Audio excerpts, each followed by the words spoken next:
5 বছরের গোমতী কাঁদছিল, আর তখনই তার মা হাসতে হাসতে বলল, আরে আমার লক্ষ্মী মেয়ে গোমতী, তুমি কাঁদছো কেন? আমি অল্পক্ষণের মধ্যেই আসছি। ঘরে জল ফুরিয়ে গেছে, আমি এক্ষুনি একটু পরে পুকুর থেকে জল ভরে নিয়ে আসছি। তখনই সেখানে হাসতে হাসতে হরিয়া এলো এবং বলল, আরে কৌশল্যা, এখনই যাচ্ছ কেন? গোমতী চুপ করুক, তারপর যেও। যদি আমি আপনার কথা শুনি তাহলে কিছুক্ষণ পরে আপনারই তো তেষ্টা পাবে, তখন আপনাকে জল কে দেবে?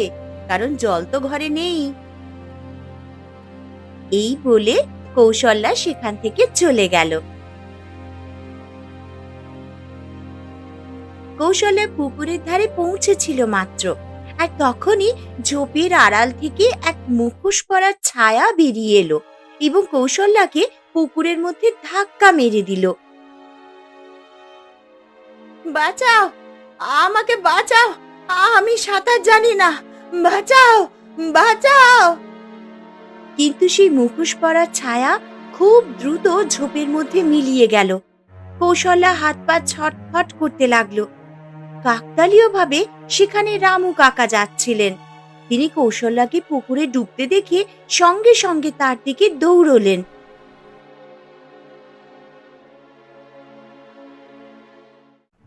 আরে কৌশল্যা, তোর কি হলো? তুই পুকুরের মধ্যে কিভাবে পড়ে গেলি? কৌশল্যা কিছু বলার চেষ্টা করছিল, কিন্তু কিছুই বলতে পারল না এবং শেষ নিঃশ্বাস ত্যাগ করল। রামু কাকা খুব কষ্টে কৌশল্যাকে পুকুর থেকে বের করতে পারলেন এবং দৌড়ে কৌশল্যার বাড়িতে গেলেন। রামু কাকাকে ভয় পাওয়া অবস্থায় দেখে হরিয়া চমকে গেল এবং বলল, কি হলো রাম কাকা, আপনি এত ঘাবড়ে গেছেন কেন?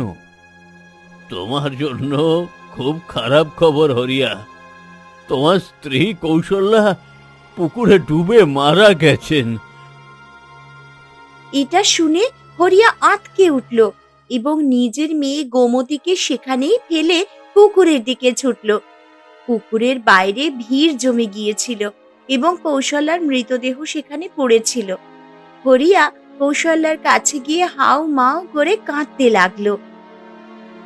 আমি বারণ করেছিলাম যে এখন পুকুরে যেও না, গোমতী কাঁদছিল। ইস, আমি যদি তোমার হাত ধরে আটকে দিতাম তাহলে তুমি বেঁচে থাকতে। আমি যখন এখানে পৌঁছালাম তখন কৌশল্যা জল থেকে বের হওয়ার জন্য ছটফট করছিল। বেচারি সাঁতার জানতো না, না জানি আমাকে কি বলতে চাইছিল। এর আগে যে আমি তাকে বাঁচাতে পারতাম, সে শেষ নিঃশ্বাস ত্যাগ করলো। এই কথা শুনে হরিয়া আরো হাউমাউ করে কাঁদতে লাগলো। সন্ধ্যায় কৌশল্যার শেষকৃত্য সম্পন্ন হলো। হরিয়া একা তার মেয়ে গোমতীর সাথে বসে কাঁদছিল। বাবা, মাকে কোথাও দেখা যাচ্ছে না, মা কোথায় গেল? আমার মায়ের কাছে যেতে হবে।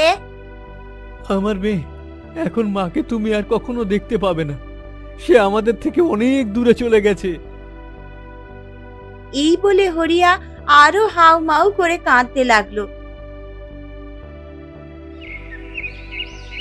সময় এইভাবেই কাটতে লাগলো। হরিয়া তার মেয়ে লালন পালন করতে লাগলো। একদিন গ্রামের মোড়ল হরিয়ার বাড়িতে এলো এবং বলল, তোমার সামনে পুরো জীবন পড়ে আছে, তুমি আর কতদিন তোমার জীবন একা কাটাবে? আমি আপনার কথার মানে ঠিক বুঝলাম না মোড়লজি। তুমি ভালোভাবেই বুঝতে পারছো। দেখো, যা হওয়ার ছিল তা কেউ আটকাতে পারে না। কৌশল্যা এখন এই পৃথিবীতে নেই, তোমার দ্বিতীয় বিবাহ করা উচিত। হরিয়ার চোখে জল এলো এবং সে বলল, না মোড়লজি, আমি আমার জীবনে কখনোই আমার প্রথম স্ত্রী কৌশল্যাকে ভুলতে পারবো না। আমার জীবনে কৌশল্যার জায়গা অন্য কোনো স্ত্রী নিতে পারে না। আমি তোমার আবেগটা বুঝি, কিন্তু তোমাকে গোমতীর কথাও তো ভাবতে হবে। সে এখন মাত্র 5 বছরের। তোমার অনেক বড় ক্ষেত আছে, তুমি চাষ করবে, তোমার মেয়ের লালন পালন করবে। বাড়িতে একজন মহিলার থাকা খুব জরুরি। দেখো, তোমার স্ত্রী কৌশল্যার এক সৎ বোনও আছে, রূপবতী, যার এখনো বিবাহ হয়নি। আমি চাই যে তুমি রূপবতীর সাথে বিবাহ করে নাও। রূপবতীও একজন স্বামী পাবে, আর গোমতী একজন মা পাবে, এবং তোমার মনও কাজে লেগে থাকবে। হরিয়ার মন ভারী হয়ে গেল, কিন্তু মোড়লজির অনুরোধের সামনে সে নতি স্বীকার করল। হার মেনে হরিয়া মোড়লের কথা মেনে নিল এবং কিছুদিন পর রূপবতীকে নিজের স্ত্রী করে বাড়িতে নিয়ে এলো। প্রথম দিকে রূপবতী গোমতীর সাথে খুব ভালো ব্যবহার করত, কিন্তু ধীরে ধীরে সময়ের সাথে সাথে তার ব্যবহার গোমতীর সাথে খুব খারাপ হয়ে গেল। গোমতী এখন 10 বছরের হয়ে গিয়েছিল, কিন্তু রূপবতীর মধ্যে একটা খুব চালাকি ছিল। যখনই হরিয়া বাড়িতে থাকতো তখন সে গোমতীর সাথে খুব ভালো ব্যবহার করত। একদিন হরিয়া যেই বাড়ি থেকে বাইরে গেল, তখনই রূপবতী গোমতীকে বলল, কিরে, দাঁড়িয়ে দাঁড়িয়ে আমার মুখ দেখছিস কেন? যা, গিয়ে তাড়াতাড়ি বাড়ি পরিষ্কার পরিচ্ছন্ন কর, আর তারপর তোকে দুপুরের খাবারও রান্না করতে হবে। সেই খাবার তোকে তোর বাবাকে মাঠে দিয়ে আসতে হবে, বুঝলি? মা, আমার আজ শরীর ভেঙে আসছে, মনে হচ্ছে যেন আমার একটু জ্বরও এসেছে। এটা শুনে রূপবতী ভীষণ ভাবে রেগে গেল। এই শোন, এইসব নাটকীয় অজুহাত আমার সামনে দেখানোর কোনো দরকার নেই। সোজা ভাবে যা বলছি সেটাই কর। এই বলে রূপবতী তার ঘরে চলে গেল। গোমতীর চোখে জল নিয়ে বাড়ির সব কাজ করতে লাগলো এবং চোখের জল ফেলতে ফেলতে নিজের মনেই বলল, মা, আমার তোমাকে মাঝে মাঝে খুব মনে পড়ে। তুমি আমাকে ছেড়ে কেন চলে গেলে? আমার এখনো মনে আছে, তুমি এটা বলে গেছিলে যে আমি পুকুর থেকে জল ভরে আসছি, আর তারপর তুমি আর কোনো দিনও ফিরে এলে না।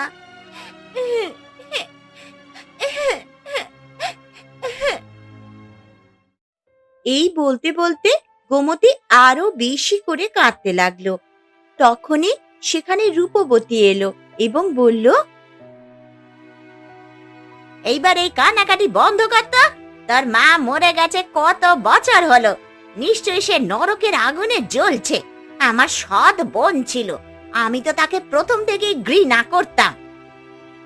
এই বলে রূপবতী কিছু টাকা গোমতীর হাতে দিতে দিতে বলল, যা, গিয়ে বাজার থেকে সবজি নিয়ে আয়, তারপর তোকে একা রান্নাও করতে হবে কিন্তু। গোমতী চুপচাপ নিজের ছোট্ট হাতে বড় ব্যাগটা ধরে বাজারের দিকে চলল। সবজি কিনে সে বাড়ি ফিরছিল, তখনই রাস্তায় তার সাথে রামু কাকার দেখা হলো। আয়ে মেয়ে গোমতী, তোর গালে এই দাগটা কিসের? এটা শুনে গোমতীর চোখ থেকে জল পড়তে লাগলো। রামু কাকা দুঃখী স্বরে বললেন, হরিয়া কি দেখতে পায় না যে তার পিছনে তার দ্বিতীয় স্ত্রী তোমার সাথে পশুর মতো ব্যবহার করে? আমি নিজে তোমাকে পুরো বাড়ির কাজ করতে দেখেছি। আরে, তুমি তো একটা নিষ্পাপ মেয়ে, বাচ্চারা তো খেলা করে, কাজ করে না। বাবার সামনে মা এমন ব্যবহার করেন যেন তিনি আমাকে খুব ভালোবাসেন, কিন্তু বাবা যে বাড়ি থেকে বাইরে যান তখনই তার ব্যবহার পাল্টে যায়। এটা শুনে রামু কাকার চোখে জল এলো এবং তিনি বললেন, তুমি চিন্তা করো না মেয়ে, তোমার সময় অবশ্যই বদলাবে। আমি হরিয়ার সাথে কথা বলার চেষ্টা করেছিলাম, কিন্তু সে এই কথায় বিশ্বাসই করে না যে রূপবতী তোমাকে কষ্ট দেয়। এই বলে রামু কাকা সেখান থেকে চলে গেলেন। গোমতী চুপচাপ বাড়ি পৌঁছালো এবং সব রান্না তৈরি করলো। রান্না তৈরি করার পর সে কিছু খাবার তার বাবা হরিয়াকে মাঠে দেওয়ার জন্য রওনা হলো। হরিয়া তখন মাঠে ঘাম ঝরাচ্ছিল। গোমতীকে দেখে সে খুব খুশি হলো এবং বলল, তুমি কি খেয়েছো? হ্যাঁ বাবা, আমি খেয়েছি।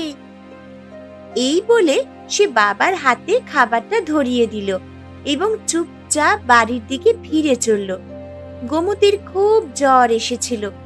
দুপুরের সময় সে অর্ধেক রাস্তায় পৌঁছেছিল আর তখনই মাঠে হঠাৎ অজ্ঞান হয়ে পড়ে গেল। কিছুক্ষণ পর যখন গোমতীর চোখ খুলল তখন সে নিজেকে একটা পুকুরের ধারে দেখতে পেল। আরে, এবার আমার মনে পড়েছে, আমি এই পুকুরের ধারে আস্তে আস্তে অজ্ঞান হয়ে গিয়েছিলাম। তখনই একটা ময়না পাখি, যেটা গাছের ডালে বসেছিল, উড়ে গোমতীর কাছে এলো এবং বলল, ভাগ্যিস তোমার মনে পড়েছে, তোমার খুব জ্বর ছিল। যদি আমি তোমার কপালে ভেষজ গাছের পাতা না রাখতাম তাহলে তোমার শরীর আরো খারাপ হতে পারত। এটা শুনে গোমতী ভীষণ ভাবে চমকে গেল এবং ভয় পেয়ে বলল, তুমি তুমি তো একটা ময়না পাখি, তুমি মানুষের ভাষায় কথা বলছো, এটা কিভাবে সম্ভব? ভয় পেও না, তুমি আমাকে নিজেরই মনে করো। আমি তোমার বন্ধু। আর তারপর ভুলো না, আমি তোমাকে সাহায্য করেছিলাম। যদি আমি না থাকতাম তাহলে কেউ ছিল না যে তোমাকে এখান থেকে তুলে নিয়ে যেত। গোমতীর মনের ভয় কিছুটা কম হলো এবং তার চোখ থেকে জল পড়তে লাগলো। চোখের জল ফেলার কোনো দরকার নেই। নিজেকে এত দুর্বল করো না, সাহসী হও, শক্তিশালী হও। ওঠো আর বাড়ি যাও। তুমি ক্ষুধার্ত, বাড়ি গিয়ে বিশ্রাম নাও। আমার সৎ মা আমাকে বিশ্রাম করতে দেন না। চিন্তা করো না, এখন তুমি বাড়ি যাও। রাতে আমি তোমার বাড়িতে আসবো, অনেক গল্প করব।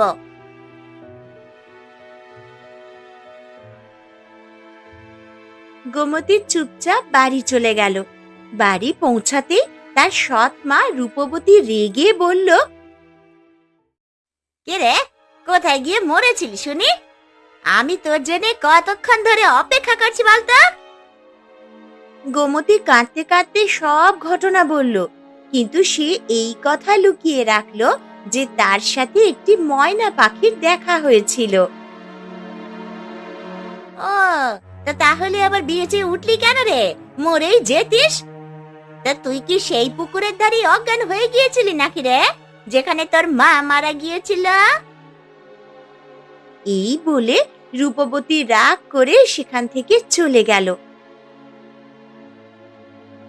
গোমতী বেচারি নিজে থেকে খাবার বের করে নিজের ঘরে বসে পড়ল এবং চোখের জল ফেলতে ফেলতে খাবার খেতে লাগলো। তখনই সেখানে উঠতে উঠতে ময়না পাখি এলো এবং বলল, কান্নার কোনো দরকার নেই, সব ঠিক হয়ে যাবে। গোমতী খাবার খাচ্ছিল। খাবার খাওয়ার পর ময়না পাখি বলল, তুমি চিন্তা করো না এবং আরামে ঘুমিয়ে পড়ো। তোমার বিশ্রামের খুব দরকার। না, আমি ঘুমাতে পারবো না। আমার মা আমাকে রাতে রান্না করতে দেন। তার চিন্তা করো না, রান্না আমি করে দেব। তুমি তো ময়না পাখি, তুমি কিভাবে রান্না করতে পারো? ধরে নাও যে আমি কিছু জাদু জানি। আপাতত তুমি বিশ্রাম নাও। মনে হচ্ছে যেন তুমি বছরের পর বছর ধরে শান্তিতে ঘুমাওনি। এইটা শুনে গোমতী চুপচাপ চোখ বন্ধ করে নেয় এবং ঘুমের গভীরে চলে যায়। এদিকে ময়না পাখি রান্নাঘরে যায়। তার রঙিন চোখ থেকে আলোক রশ্মি বের হয় এবং মুহূর্তের মধ্যেই রান্না তৈরি হয়ে যায়। ময়না পাখি চুপচাপ গোমতীর ঘরে ফিরে আসে। রাতে গোমতীর হঠাৎ ঘুম ভাঙে। সে ঘাবড়ে গিয়ে বলে, হে ভগবান, আমি তো মরেই গেলাম। তোমার কথায় আমি ঘুমিয়ে গেলাম, রান্না করা হয়নি যে। এখন আমার মা আমার প্রাণ নিয়ে নেবে। রান্না হয়ে গেছে, যাও গিয়ে রান্নাঘরে দেখে এসো। আর একটু খাবার আমিও খাবো, আমারও খিদে পেয়েছে। গোমতীর বিশ্বাস হয় না। সে সঙ্গে সঙ্গে রান্নাঘরে যায় এবং সেখানে দেখে যে তার মা রূপবতী খাবার বের করছে। এই শোন, এইভাবেই কাজ করবি, বুঝলি? আজ তুই খুব তাড়াতাড়ি রান্না করে ফেলেছিস। এই বলে রূপবতী খাবার নিয়ে সেখান থেকে চলে যায়। গোমতী নিজের জন্য কিছু খাবার বের করে এবং নিজের ঘরে ফিরে আসে।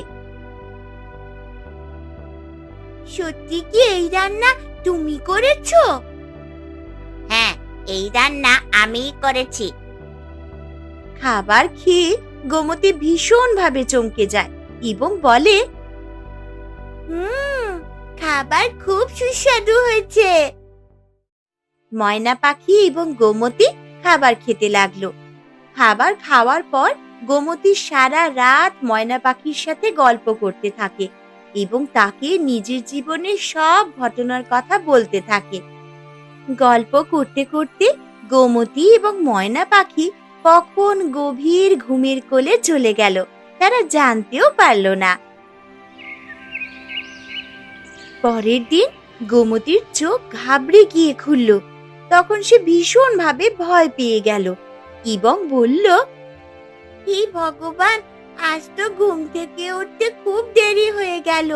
বাবা মাঠে চলে গেছেন হয়তো, এদিকে বাড়ির কোনো কাজই হয়নি। গোমতীর কথা শুনে ময়না পাখি হাসলো আর বলল, চিন্তা করো না, সকালের সব কাজ হয়ে গেছে।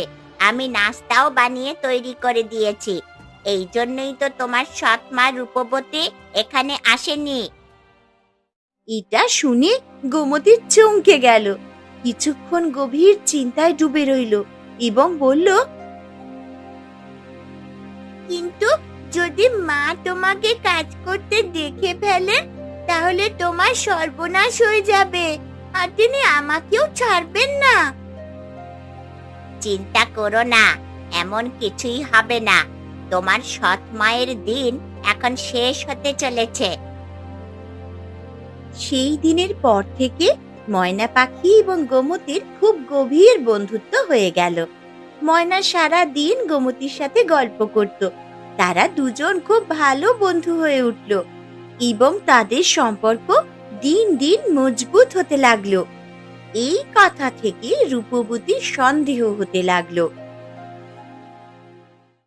বুঝতে পারছি না, এই গোমতী কখন সব বাড়ির কাজ করে ফেলে। আমি তো জানতেও পারি না কখন রান্নাও করে ফেলে। সে তো সারাদিন নিজের ঘরেই পড়ে থাকে দেখি। কিছু তো একটা ব্যাপার চলছে। কোনো তো এমন কথা আছে যা আমি দেখতে পাচ্ছি না। আমাকে নজর রাখতেই হবে।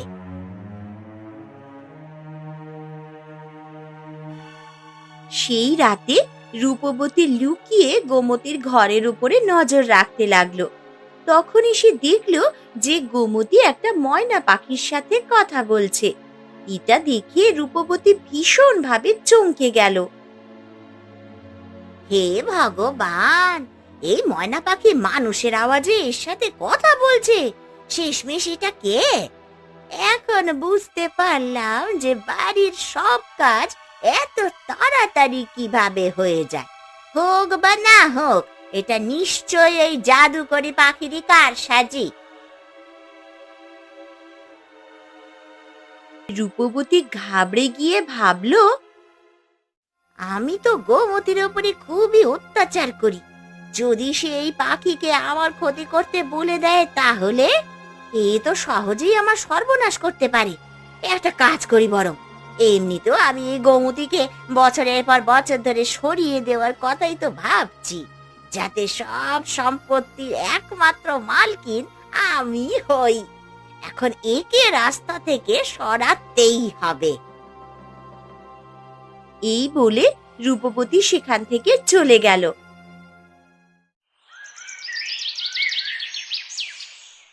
পরের দিন রূপবতী নিজের চোখে ময়না পাখিকে তার জাদুর শক্তি দিয়ে রান্না করতে দেখলো। রূপবতী চুপচাপ সেই খাবারে বিষ মিশিয়ে দিল এবং তারপর সেটা রান্নাঘরের এক জায়গায় লুকিয়ে রেখে নিজেও লুকিয়ে পড়ল। এখন আর না ময়না পাখি থাকবে, না কোনো অলৌকিক ঘটনা ঘটবে। এখন তো বাড়ির বেশিরভাগ মালকিন আমি হব। কিছুক্ষণ পর গোমতী বাড়িতে এলো এবং খাবার বের করে নিজের ঘরে চলে গেল। গোমতী খাবার খেতে বসেছিল এবং ময়না পাখিকে বলল, তুমি কি খাবে না? আজ আমার খিদে নেই। গোমতী প্রথম গ্রাস খেয়ে বলল, ঠিক আছে, যদি তুমি না খাও তাহলে আমিও খাবো না, কারণ আমারও খিদে নেই। ময়না পাখি হাসতে লাগলো, কিন্তু পরের মুহূর্তেই গোমতীর মাথা ঘুরল এবং সে অজ্ঞান হয়ে গেল। তার মুখ নীল হয়ে গেল। এটা দেখে ময়না পাখি পুরোপুরি চমকে গেল এবং বলল, হে ভগবান, এর মধ্যে তো বিষ আছে। ভালো হলো যে সে একটাই গ্রাস খেয়েছে। খাবারে বিষ মেশানো হয়েছে। এই বলে ময়না পাখি সঙ্গে সঙ্গে উড়ে রামু কাকার বাড়িতে চলে গেল। রামু কাকার দিকে তাকিয়ে ময়না পাখি মানুষের আওয়াজে বলল, তাড়াতাড়ি চলুন আর গোমতীকে বৈদ্যজির কাছে নিয়ে চলুন। তাকে বিষ দেওয়া হয়েছে, আর বিষ অন্য কেউ না, বরং তার মা দিয়েছে। এটা শুনে রামু কাকা ভীষণ ভাবে চমকে গেলেন এবং ঘাবড়ে গিয়ে বললেন, কে কে- কে তুমি? তুমি তো মানুষের মতো কথা বলছো। এর রহস্য খুলে যাবে। আমি অনেক সময় ধরেই গোমতীর সাথে আছি। গোমতী আমার সম্পর্কে জানে, কিন্তু এই সময় গোমতীর প্রাণ বাঁচানো খুবই জরুরি। রামু কাকা সঙ্গে সঙ্গে গ্রামবাসীদের নিয়ে দৌড়ে গোমতীর কাছে চলে গেলেন। গোমতীর শরীর নীল হয়ে গিয়েছিল, আর তখনই সেখানে রূপবতী এলো এবং কান্নার নাটক করতে করতে বলল, আরে গোমতী, তোর কি হলো মা? চোখ খোল মা, চোখ খোল। রামু কাকা সঙ্গে সঙ্গে গোমতীকে বৈদ্যের কাছে নিয়ে গেলেন। বৈদ্য সঙ্গে সঙ্গে ভেষজ পিষে গোমতীকে খাওয়াতে লাগলো। কিছুক্ষণ পর গোমতীর চোখ খুলে গেল। সেখানে হরিয়াও এলো। ভালোই হলো যে আপনি এলেন। গোমতী ভীষণভাবে অসুস্থ হয়ে পড়েছিল। বাজে কথা বন্ধ করো।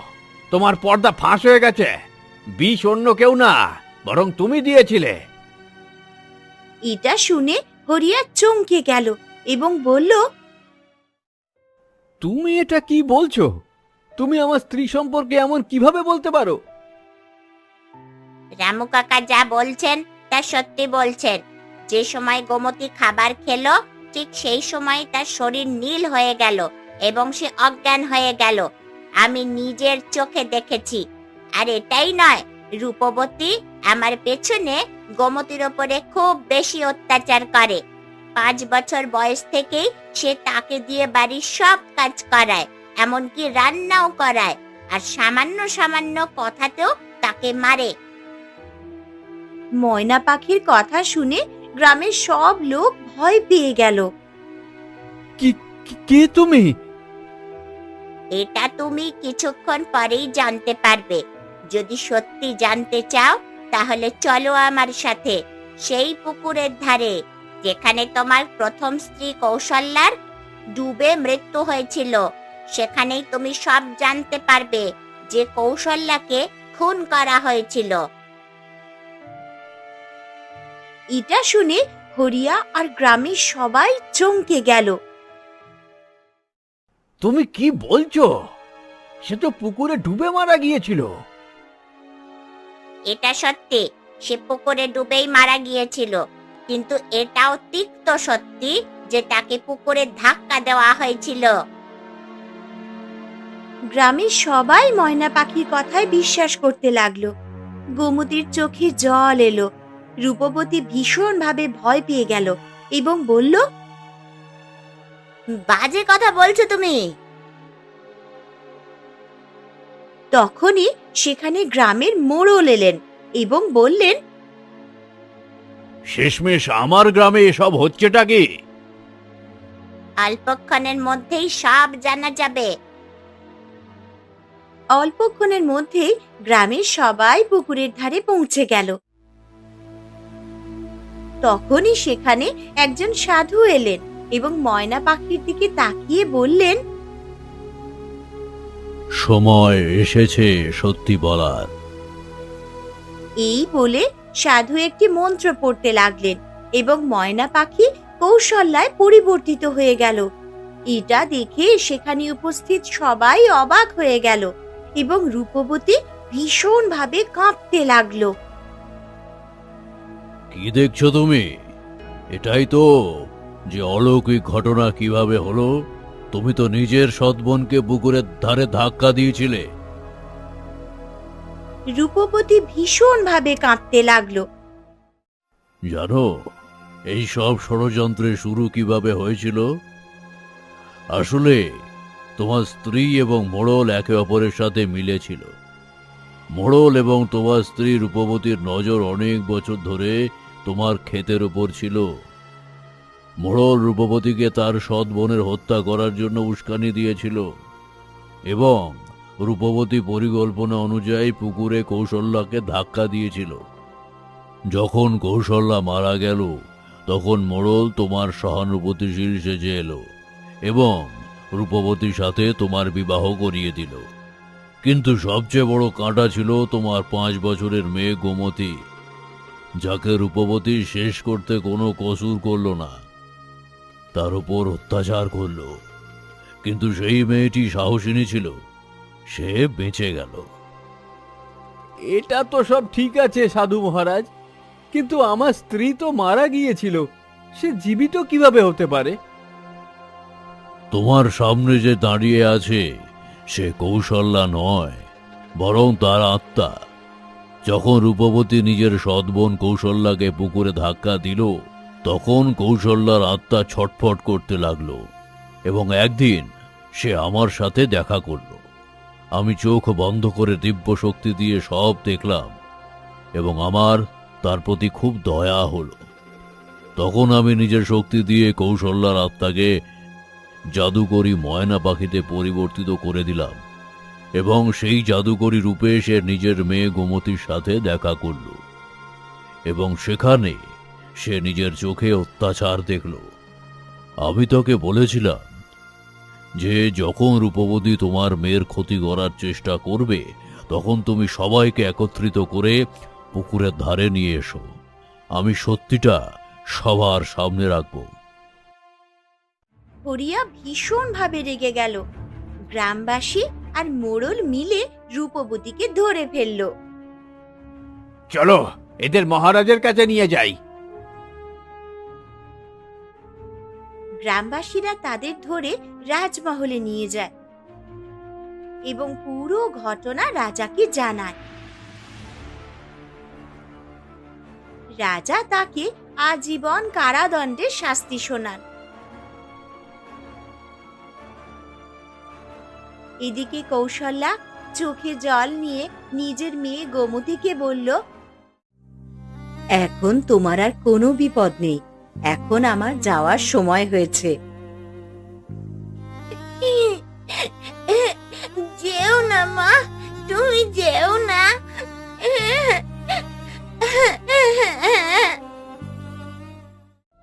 না মা, আমার আত্মা তোমাকে বাঁচানোর জন্য ছটফট করছিল আর সাধু মহারাজ আমাকে ময়নায় পরিবর্তিত করে তোমার সাহায্যের জন্য পাঠিয়েছিলেন। এখন আমার সময় শেষ হয়ে গেছে। আমার আত্মা কেবল এই কারণেই ঘুরে বেড়াচ্ছিল যে কিছু অসম্পূর্ণ ছিল, যা এখন সম্পূর্ণ হয়েছে। এখন আমি মুক্তি পাব। এই বলে কৌশল্যা সেখান থেকে অদৃশ্য হয়ে গেল। গোমতী চোখের জলে ভেজা অবস্থায় কাঁদতে লাগলো। তোমার মাকে সবসময় প্রার্থনায় মনে রাখবে মেয়ে। এই বলে সাধু সেখান থেকে চলে গেলেন। হরিয়া নিজের মেয়ে গোমতীকে নিয়ে বাড়ি চলে গেল। একজন মায়ের মমতা কেবল জন্ম দেওয়া পর্যন্তই সীমাবদ্ধ থাকে না, বরং সে মৃত্যুর পরেও নিজের সন্তানের রক্ষার জন্য সংগ্রাম করে। আর এটাই হলো সত্যিকারের ভালোবাসা, যা আত্মা থেকে আত্মা পর্যন্ত যায়, যা জীবন এবং মৃত্যু দুটো থেকেই ঊর্ধ্বে।